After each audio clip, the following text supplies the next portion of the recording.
जय माता रानी दोस्तों, आप सभी का बहुत बहुत स्वागत है आपके अपने चैनल राधा कृष्ण ऑफिशियल में। उम्मीद करती हूँ आप लोग बहुत अच्छे होंगे। तो ये बताने के लिए कमेंट बॉक्स में ओम नमः शिवाय ज़रूर लिखिएगा। तो चलिए दोस्तों, आज हम इस वीडियो में जानेंगे कि महाशिवरात्रि के दिन किस प्रकार से, कितने सरल विधि से हमें मंदिर में जा कर के पूजा करनी है, क्योंकि उस दिन बहुत ज़्यादा भीड़ रहती है और कम समय में हमें कैसे पूजा करनी है। तो इसी के ऊपर आज का मेरा वीडियो है। और सुहागिन स्त्रियाँ जो है वो महाशिवरात्रि के दिन मंदिर में एक कार्य जरूर करेगी। और जिस भी लोगों का विवाह नहीं हो रहा है, चाहे वो लड़का हो या लड़की हो, उस दिन मंदिर में आप लोग एक काम आप लोग भी ज़रूर कीजिएगा। तो चलिए वीडियो को शुरू करती हूँ। तो सबसे पहले बता दूं कि महाशिवरात्रि जो है वो 2024 में 8 मार्च को पड़ा है। दिन है शुक्रवार। तो उस दिन प्रदोष व्रत भी है। तो जो लोग प्रदोष व्रत करते हैं या महाशिवरात्रि का व्रत करते हैं तो दोनों व्रत एक ही दिन कर सकते हैं। ये बहुत ही शुभ दिन पड़ा है, क्योंकि एक ही दिन दो व्रत का फल और दो दो फल की प्राप्ति। तो ये सोने पे सुहागा है। तो जो लोग भी प्रदोष व्रत करते हैं वो 8 मार्च को ही करेंगे, और जो लोग महाशिवरात्रि का व्रत करते हैं वो लोग भी 8 ही मार्च को करेंगे। दोनों व्रत एक ही दिन है। तो सबसे पहले बता दूं कि महाशिवरात्रि के दिन सुबह में आप लोग जल्दी उठिएगा और उठ करके अपने नित्य कर्मों से निमित्त होकर के घर की साफ सफाई करके अपना स्नान कर लीजिएगा। उसके बाद आप पूरा 16 श्रृंगार कीजिएगा, क्योंकि उस दिन शिव जी और माता पार्वती के शादी का वर्षगांठ है। तो इसलिए उस दिन 16 श्रृंगार कीजिएगा और अपने घर के मंदिर में पहले पूजा कर लीजिएगा। मान लीजिए किसी का बच्चा छोटा है तो वो नहीं कर पाता है तो क्या करेगा। तो देखिए, सुबह में और कुछ करे या ना करे, अपना पूजा का बर्तन धो के मंदिर की साफ सफाई करके फिर आपको मंदिर जाना है। क्योंकि हमारी दादी लोग कहती है कि घर के देवता पूज कर ही हमें बाहर में जाना चाहिए। तो ज़्यादा कोशिश करें कि घर में पूजा कर लें, उसके बाद ही मंदिर में जाएं। तो इस बात का ध्यान रखिएगा और पैर में महावर उहावर लगा लीजिएगा, 16 श्रृंगार कर लीजिएगा। तो जब भी मंदिर जाइएगा ना, तो आप अपने घर से ही जल लेकर के जाइएगा। ये बड़ा ही अच्छा होता है, क्योंकि घर से जल लेकर जाना मतलब बहुत ही अच्छा होता है। ये नहीं कि मंदिर से हमें जल लेना है। सिर्फ जिसको जल चढ़ाना है वो तांबे के लोटा से चढ़ाएंगे, क्योंकि भगवान भोलेनाथ को तांबे के लोटा से जल चढ़ाने का बहुत बड़ा लाभ या पुण्य मिलता है। तो इसलिए अगर आपको जल चढ़ाना है तो तांबे के लोटा से डालें। लेकिन एक बात का ध्यान रखें कि तांबे के लोटा में गुड़ या दूध नहीं डालना है, क्योंकि वो विष के समान हो जाता है। तो इस बात का आप लोग ध्यान रखिएगा। जब भी आप लोगों का दूध अगर भगवान जी पे चढ़ाना है तो आप लोग पीतल की लोटियाँ ले लें, स्टील का ले लें, उससे भी चढ़ जाएगा। उसमें गुड़ डाल करके आप लोग चढ़ा सकते हैं। लेकिन तांबा के लोटिया से हमें दूध या गुड़ डाल करके हमें नहीं चढ़ाना है। उसके बाद आप लोग मंदिर में क्या कीजिएगा कि भोलेनाथ को चाहे तो आप लोग अभिषेक करा सकते हैं या खुद से भी कर सकते हैं। तो देखिए, मंदिर में तो ज़्यादा भीड़ रहता है, अलग अलग अगर हम चीज़ों से अगर उनका अभिषेक करते हैं तो ज़्यादा समय लगेगा। तो इसलिए आप लोग एक ही साथ दूध, दही, घी, शक्कर जो भी होता है सब चीज़ मिला करके और एक ही बार में अभिषेक कर ले, क्योंकि उस दिन सभी लोगों को पूजा करना होता है। तो जल्दी जल्दी हमें अभिषेक करना है। उसके बाद भगवान भोलेनाथ को रोली, चंदन, गुलाल, फूल चढ़ा दीजिएगा।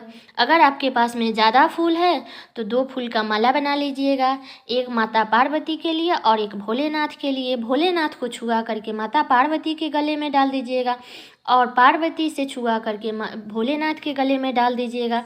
तो आपके पास में है तो आप लोग ले लीजिएगा। उसके बाद आप लोग क्या कीजिएगा कि भोलेनाथ को जो भी फल फ्रूट रखे हैं उसका भोग लगा दीजिएगा, मिठाई है उसका भोग लगा दीजिएगा।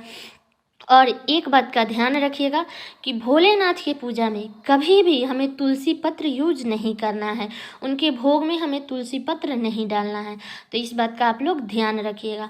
और महाशिवरात्रि के दिन आप लोग बैर जरूर चढ़ाइएगा, जो खाने वाला बैर आता है उस बैर को आप लोग जरूर भोलेनाथ को चढ़ाइएगा, क्योंकि बैर के बिना हमारा शिवरात्रि अधूरा रहता है। तो ये नियम है कि बैर जरूर भोलेनाथ को चढ़ाए, और खुद भी थोड़ा सा मुख में डाल लीजिएगा आप अपने घर पे जो रखी है उसमें से। और एक बात का और ध्यान रखिए कि कभी भी भगवान भोलेनाथ को जल चढ़ाइएगा तो उस जल में खंडित अक्षत का यूज मत कीजिएगा, क्योंकि भगवान भोलेनाथ को खंडित अक्षत नहीं चढ़ाया जाता है।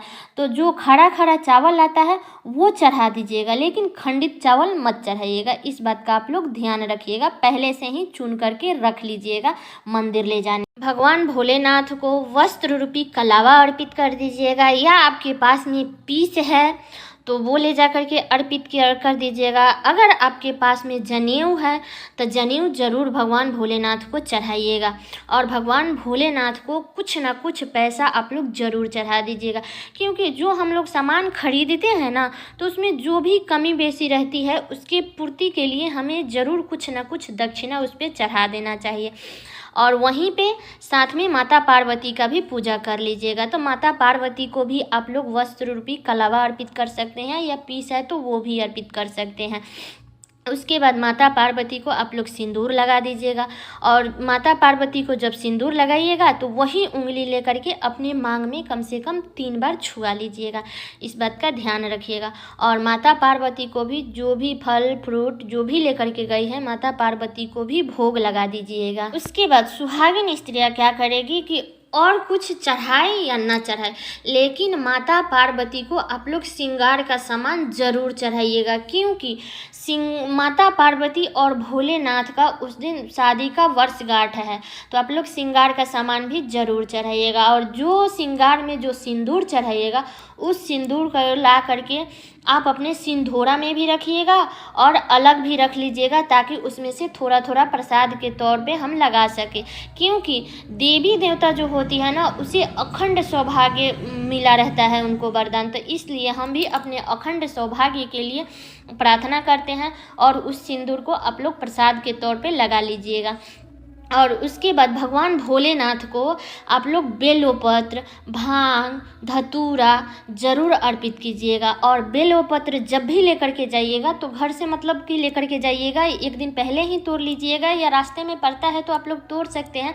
बेलोपत्र पर क्या कीजिएगा कि राम राम या ओम नमः शिवाय जो भी हो सके वो मतलब लिख लीजिएगा। अगर वो भी नहीं लिख पाते हैं तो आप लोग रोली से आप लोग उस पर चंदन करके फिर आप लोग ले करके जाइएगा, और महादेव के सर पे आप लोग ऐसे पलट करके रखिएगा। जो चिकना साइड होता है ना उसको नीचे की तरफ में करके हमें रखना है, ऊपर की तरफ में नहीं करके रखना है। तो इस बात का आप लोग ध्यान रखिएगा।